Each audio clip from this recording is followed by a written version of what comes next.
हाय hello नमस्ते. Welcome to Filmy Darpan. Bigg Boss Marathi season 6. आणि आज सगळीकडे चर्चा आहे विशाल आणि राकेश बापट यांची. आज घटना तशी घडलेली आहे बिग बॉसच्या घरामध्ये. या दोघांची धक्काबुक्की झालेली आहे आणि पूर्ण इंटरनेट त्याच चर्चांनी आज भरलेला आहे. चूक कोणाची बरोबर कोण हा प्रश्नच नाहीये. कारण समोरासमोर आपल्याला दिसतंय की विशालची चूक आपल्याला सगळ्यांनी पाहिलेलं आहे की विशालची चूक दिसतेय. त्याने फर्स्ट जे स्टार्ट जो केलेला आहे तो विशालने केलेला आहे. त्यामुळे दिसताना आपल्याला सगळ्यांना विशालची चूक दिसते. त्यामुळे कोण चूक कोण बरोबर हा काही विषयच नाहीये. परंतु मला एक फक्त प्रश्न पडलेला आहे की इतक्या आठवडे मास्टर माइंड म्हणून ओळखला जाणारा विशाल, इतका शांत असणारा विशाल अचानक आज कसा भडकला? का त्याला उद्युक्त केलं गेलं? हे भांडण घडवण्यासाठी प्लॅनिंग केलं गेलं? असं काहीतरी बॅकग्राऊंड तयार केलं की विशाल हा गोष्टी करेल? काय वाटतं तुम्हाला? या गोष्टीचा विचार का नाही कोणी करत आहे? हा गेम आहे आणि या गेमच्या नियमांनुसार धक्काबुक्कीला कुठेही जागा नाही, हे अगदीच मान्य आहे, 100% मान्य आहे. परंतु त्याआधी काय घडलेलं आहे? त्याआधी एका व्यक्तीला एक माणूस म्हणून कसं ट्रीट केलं गेलेलं आहे याचा विचार कोणी करतंय का? म्हणजे तुम्ही बघा, तुम्हाला जर आठवत असेल तर मागच्या सीझनमध्ये निक्की आणि आर्या या दोघींचं सुद्धा भांडण झालं होतं. त्याच्यामध्ये आर्याला बाहेर काढलं गेलं होतं. परंतु खूप सगळी लोक जी आहेत ना ती आर्याच्या साईडने होती. जेव्हा आर्याने स्वतः निक्कीला मारलं होतं थोबाडीमध्ये, पण तरी सुद्धा खूप लोक आर्याच्या साईडने होती. कारण त्यांना ते दिसलं होतं की आधी निक्की तिच्याशी कशी वागली होती, आर्याला घरामध्ये कशी ट्रीटमेंट मिळाली होती. एक मुलगी म्हणून तिला एक सिंपती मिळाली. सगळ्या लोकांनी तिचा विचार केला, तिची मानसिकता काय झाली होती याचा विचार केला. परंतु आज जेव्हा ही घटना घडलेली आहे, विशालच्या मानसिकतेचा विचार कोणीच करायला तयार नाहीये. सगळेजण विशालला चुकीचं ठरवून मोकळे झालेले आहेत. मला इथे कुठेही विशालची बाजू घ्यायची नाहीये किंवा मी विशालची फॅन आहे असं बिलकुल नाहीये. परंतु मला एक बाजू तुम्हाला दाखवायची आहे की जी बाजू दिसत नाहीये. मला सांगा, मागचे काही आठवडे किंवा पहिल्या आठवड्यापासून विशालला टार्गेट केलं गेलं आहे, बरोबर की नाही? विशालची टोळी फोडण्यात आली, विशालच्या टीमला चुगल्या दाखवल्या गेल्या. काहीही करून विशाल कॅप्टन होणार नाही यासाठी खूप प्रयत्न केले गेले. तरीही विशाल खूप स्ट्रॉंगपणे उभा राहिला. त्याने पुन्हा त्याची गँग जमवली, पुन्हा गेम सुरू केला आणि खूप कूल माइंडेडने तो हा गेम खेळत होता. परंतु मागचे जर तुम्ही आठवडे पाहिले तर कंटिन्युअसली त्याला तो अहंकारी आहे, गर्विष्ठ आहे असं म्हणून त्याला हिणवलं गेलं, बरोबर ना? दीपालीताईंनी खूप वेळा त्याला पोक केलं गेलं. पूर्ण घर त्याच्या अपोजमध्ये होतं, हे तुम्ही लक्षात घ्या. जरी अनुश्री आणि सागर त्याच्या साईडने उभं राहत असले तरी पण संख्येच्या बाबतीमध्ये पुन्हा तो इन्फ्लुएन्स करतो म्हणून त्याला पुन्हा ते बोलणी बसली गेली. म्हणजे किती त्या व्यक्तीने आतापर्यंत खूप सहन केलं तरी पण त्याने कूल माइंड ठेवलेलं आहे विशालचे. मला विशालची बाजू इथे घ्यायची नाहीये. तुम्हाला असं वाटेल की मी विशालची बाजू घेतेय, परंतु नाही, मी बाजू घेत नाहीये. मी त्याची बाजू मांडतेय. त्याची बाजू काय आहे ते मला समजते, ते तुमच्यासमोर मला मांडायचं आहे. आणि या भाऊच्या धक्क्यावरती जर तुम्ही पाहिलं तर या भाऊच्या धक्क्यावरती पहिल्यांदा विशालचं कौतुक झालं, अनुश्रीचं कौतुक झालं. ते कौतुक काही लोकांच्या पचनी बिलकुल पडलेलं नाहीये. इतके आठवडे राकेश बापटचं कौतुक होत होतं काहीही न करता. ही गोष्ट लक्षात घ्या. राकेश बापटचा गेम ज्यांना खरंच गेम कळतो त्यांनी सांगावं राकेश बापटने काय गेम खेळलेला आहे. राकेश बापटचा गेम नसताना सुद्धा त्याचं कौतुक आतापर्यंत झालेलं आहे. आणि फक्त या आठवड्यामध्ये विशालचं कौतुक झालेलं आहे, जे राकेशला मुळीच आवडलेलं नाहीये. अजून एक गोष्ट जी घडलेली आहे, जे कठपुतलीचा जो होता टास्क, त्याच्यामध्ये विशालने स्पष्टपणे राकेशला कठपुतली म्हटलं होतं, राखीची कठपुतली. आणि कुठेतरी प्रेक्षकांच्या डोक्यात सुद्धा गेलं असेल की राखीने नाचवलेलं आहे आतापर्यंत राकेश बापटला. आणि राकेशच्या सुद्धा मनामध्ये ती गोष्ट खूप लागली, कारण त्याला सुद्धा रिअलाइज झालं असेल की बाबा त्याचा गेम राखीशिवाय नाहीच आहे. तुम्ही आजच्या एपिसोडमध्ये सुद्धा बघितलं की रेवा आणि तन्वी याच गोष्टी बोलत होत्या की राकेशला राखीची गरज पडते गेममध्ये. आणि विशालने स्पष्टपणे सांगितलं की राकेश तिची कठपुतली आहे आणि राखी जसं सांगेल तसं त्याची रिॲक्शन येते. आणि ही गोष्ट राखीने स्वतः मला सांगितली असं सुद्धा विशालने सांगितलं. इथे राकेश खूप दुखावला गेलेला आहे. राकेश बापटचं असं म्हणणं आहे की विशाल पर्सनल गोष्टी बोलतो, बरोबर? पर्सनल गोष्टी बोलतो. पहिल्या एपिसोड पासून जर तो पर्सनल गोष्टी बोलतोय तर आता 80व्या एपिसोड पर्यंत येईपर्यंत, 80 आठवडे होईपर्यंत राकेश बापटने या गोष्टी सहन केल्या, आतल्यात सहन केल्या. आणि या गोष्टी त्याने स्वतः कानाने ऐकल्या का? नाही. तन्वीने त्याला सांगितलं, बरोबर? काही गोष्टी बाकी लोकांकडनं कळाल्या, प्राजक्ताकडनं कळाल्या, प्रेक्षकांनी काही गोष्टी ऐकल्या असतील, ज्या रेकॉर्डिंग झाल्या असतील. परंतु इतके आठवडे राकेश बापट थांबला, परंतु 2 आठवडे तो थांबू शकत नव्हता का?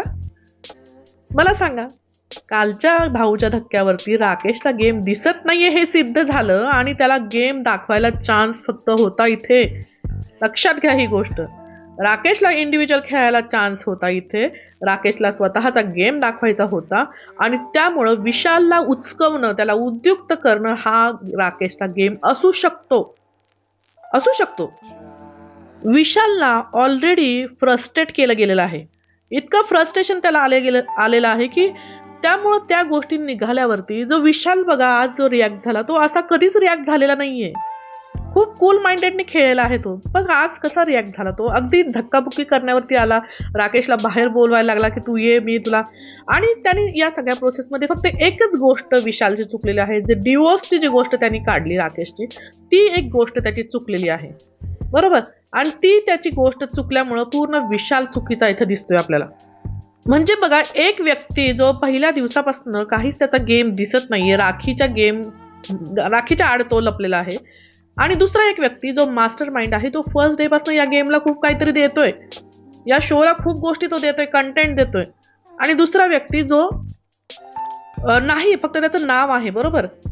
मी कुठेही राकेश बापटच्या विरोधात नाहीये, पण मला जे दिसतंय ते मला तुमच्याशी शेअर करायचंय. एक नाव मोठं आहे आणि विशाल त्याच्या अपोजिशन मध्ये आहे.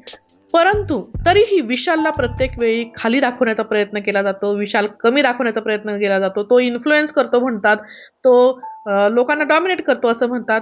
जसं की खरंच तसं आहे की नाही माहिती नाही आपल्याला. आतमध्ये काय गोष्टी घडतात माहिती नाही, पण दिसताना तसं दिसतंय. या सगळ्या गोष्टींमुळे विशाल फ्रस्ट्रेट झालेला आहे आणि त्याचं फ्रस्ट्रेशन आज इथे निघालेलं आहे राकेश बापटवरती. अजून एक कारण मला असं वाटतं की जेव्हा संकेतचं इविक्शन झालं, संकेत एक स्ट्रॉंग प्लेअर होता, परंतु त्याचं कारण जो ठरला तो विशालच ठरला. विशालच्याच डोक्यावरती ती गोष्ट मांडली गेली, ते ओझं त्याच्या डोक्यावरती दिलं की बाबा याच्यामुळे तो गेला, बरोबर ना. दिसताना असंच दिसलं की विशालने त्याला इन्फ्लुएन्स केलं, विशालच्या अंडर तो खेळत होता म्हणून संकेत गेला. हे सुद्धा कुठेतरी त्याच्या बॅक ऑफ द माइंड आहे विशालच्या, की या सगळ्या गोष्टी ज्या आहेत त्या विशालच्या अगेन्स्ट जात आहेत. आणि त्याला म्हणजे किती एखादा व्यक्ती कूल राहू शकतो, किती राहणार. आता तुम्हाला 80 आठवडे झालेत. फर्स्ट डे पासून जर तुम्हाला काही गोष्टी खटकत असतील, 80व्या आठवड्यापर्यंत त्या स्ट्रेच केल्या गेल्यात विशालकडनं. परंतु आता जेव्हा राकेश बापटने काहीही कारण नसताना त्याला नॉमिनेट केलेलं आहे, की कुठेही क्रायटेरियामध्ये सुद्धा विशाल बसत नव्हता, तरीही त्याला नॉमिनेट केलं गेलेलं आहे. तेव्हा तो चिडलेला आहे इथे. आणि त्याचं जे आतली जी खतखत आहे ना, ती पूर्ण बाहेर निघालेली आहे. बघा, हा सुद्धा एक गेम आहे, समोरच्या माणसाला उचकवणं. म्हणजे आपण खूप शांत आहोत, व्यवस्थित बोलतोय असं दाखवायचं, परंतु आपल्या शब्दांनी आपण समोरच्या माणसाला उचकवायचं, त्याला भांडायला उद्युक्त करायचं, त्याला हात उचलायला उद्युक्त करायचं. हा सुद्धा एक गेमच आहे आणि तो गेम राकेश खेळलेला आहे, हे लक्षात घ्या. आता दुसरी गोष्ट म्हणजे राकेश जे बोलतोय की पर्सनल गोष्टी विशाल बोलतो, तर एक जी गोष्ट पर्सनल जी सांगितली त्याने की बाबा हा मालाडच्या स्टेशनमध्ये याच्यासारखे लोक दिसतात.